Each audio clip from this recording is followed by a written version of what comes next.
All right, today we are diving into one of the most powerful and honestly most profound poems ever written in English, Samuel Taylor Coleridge's Dejection, an ode. This isn't just a sad poem, it's a massive exploration of sorrow, the nature of creativity, and where beauty really comes from. And this line right here is the heart of the whole thing. It's absolutely devastating. The speaker is looking at a world that is just bursting with beauty, a world he can describe with almost scientific precision. But there's this invisible wall there. He sees it all, but the feeling, it just doesn't land. So the poem kicks off with the speaker just watching the night sky, and it's this incredible scene. It's calm, but you can feel this tension building, like a storm is on its way. He's noticing every little detail, but none of this majesty seems to be able to break through to him. And the level of detail is just stunning. I mean, he sees this eerie, winter-bright new moon, and you can just make out the faint outline of the full moon inside it, which, by the way, was an old omen for a coming storm. He clocks this very specific, peculiar shade of yellow-green in the sky. He even sees how the thin clouds create this optical illusion, making the stars look like they're gliding. So his eyes are working perfectly, right?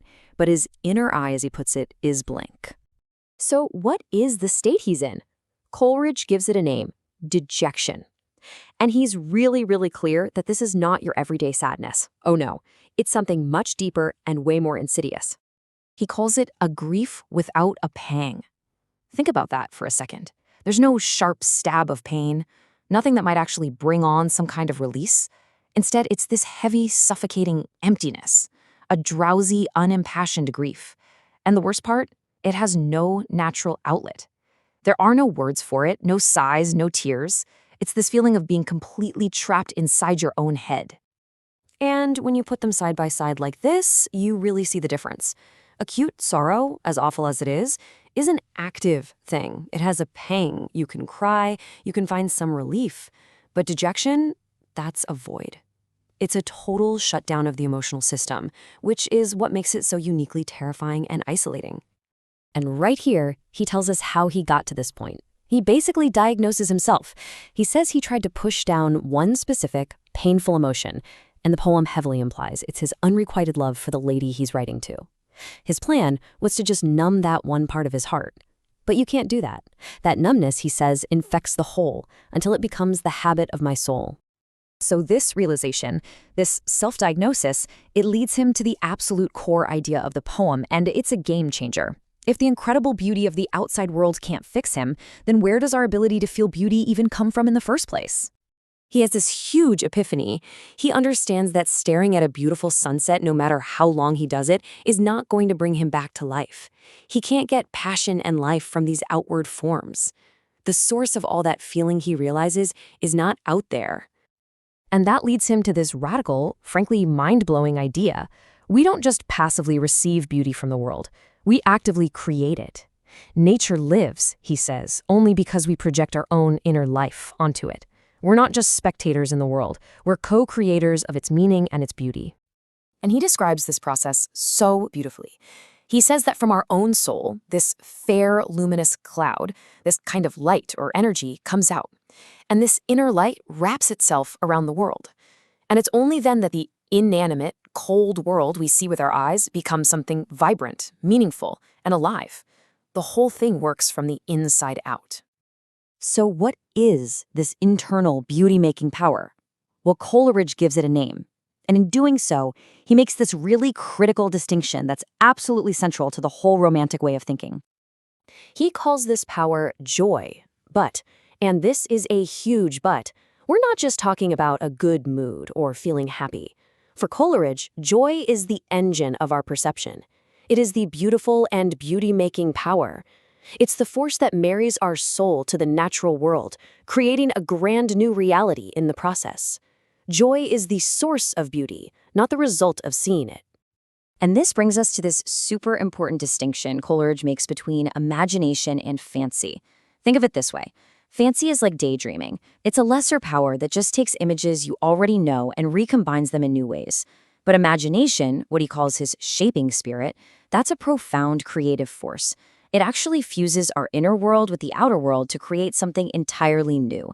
And that is the power that generates joy. And this, right here, is the core of his crisis. His dejection, which started from trying to suppress his feelings, hasn't just stolen his happiness. It has literally suspended his shaping spirit of imagination. He's lost the very tool that allows a person to connect with the world and create meaning.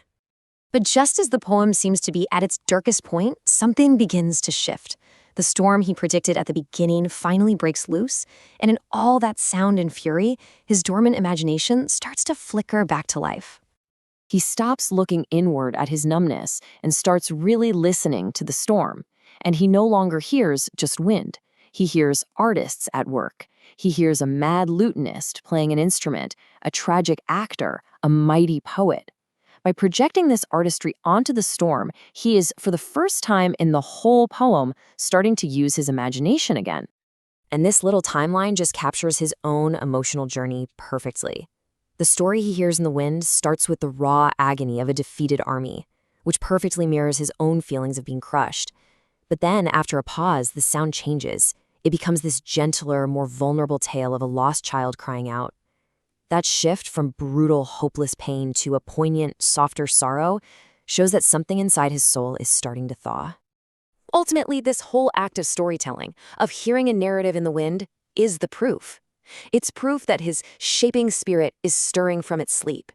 He is once again connecting his inner life to the world outside, and he's finding a reflection of his own complex feelings in the storm. That vital connection is being reestablished. But the poem doesn't end with him being cured, and this is what makes the ending so incredibly moving. In a final, totally selfless turn, he directs all his found new energy outward. Having just reconnected with what joy really is, his final act is to wish it forever and ever upon the lady, the friend he loves. It's just this moment of profound generosity right in the middle of his own suffering. And that leaves us with the poem's huge, lingering question. If beauty and meaning and joy aren't things we just stumble upon in the world, but are instead generated by this creative power deep within our own souls, what does that mean for us? What do we have to do to protect and cultivate that shaping spirit in our own lives?